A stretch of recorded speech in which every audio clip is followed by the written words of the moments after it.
building on some of the points I've already made about emergency settings, I think that medical settings and being on a general ward, for example, can be really difficult for somebody with an eating disorder. In my own case, it's been really hard to not engage in behaviours in that environment that I would normally be able to do at home. So that could be binge eating and vomiting and other eating disorder behaviours, or actually just being in a really unfamiliar environment can be quite stressful, which makes those behaviours more needed, I suppose.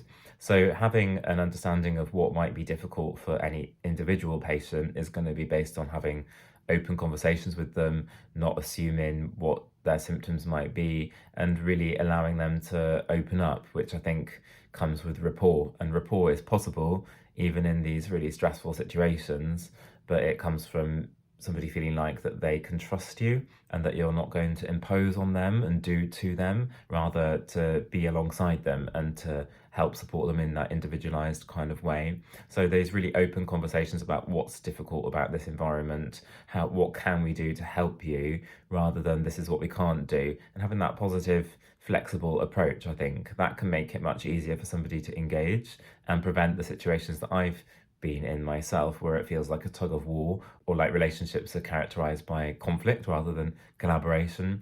Ultimately, I want to get better and I want to be in that environment, but if it's too difficult, I will want to remove myself. And so we need to have that proactive approach to keeping people engaged in their care.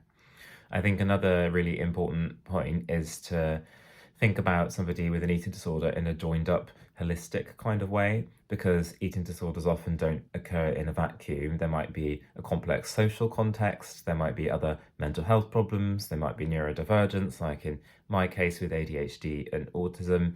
And also, there are a whole host of other biological features and things that might be going on physiologically. I think from my own experience, it's really important to think about other physical health conditions that somebody might have, and to not assume that everything is just because of the eating disorder. So in my case, I have a genetic condition called Ehlers-Danlos syndrome, which is characterized by hypermobile joints, but a whole host of other things. And it affects my digestive system quite profoundly, and has done since well before I had an eating disorder diagnosis.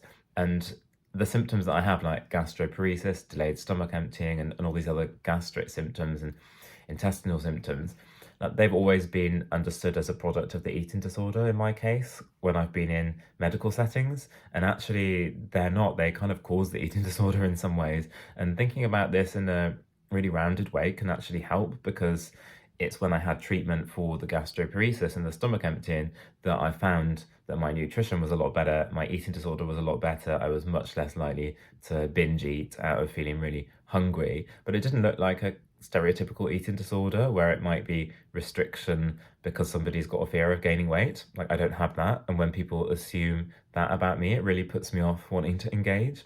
So I think that we need to think about the role of diagnostic overshadowing, is what I'd call it. That the eating disorder diagnosis can overshadow everything else. Not everything is a product of somebody's eating disorder. And I think we need to unlock some of these other medical issues that might be involved, because that might unlock pathways to recovery for other patients, like it has done for me.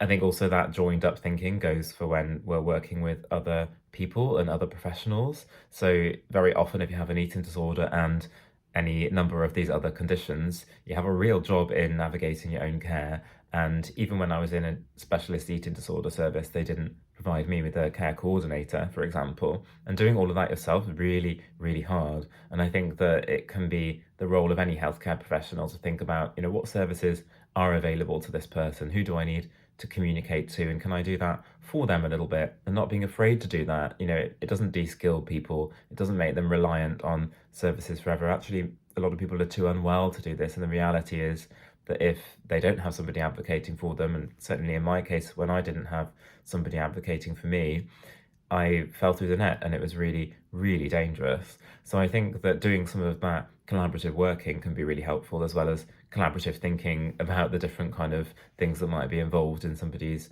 illness and their formulation in that holistic sense. I also think all those points about working with the patient rather than against the patient, not fighting the patient's eating disorder, but really engaging with the best qualities of the patient, getting them on side and really working together. I think all of those things are based in good relationship, and building relationship with the patient is never going to be a wasted activity, even if it doesn't tick off having delivered an intervention, because that's really what unlocks the ability to deliver the other interventions.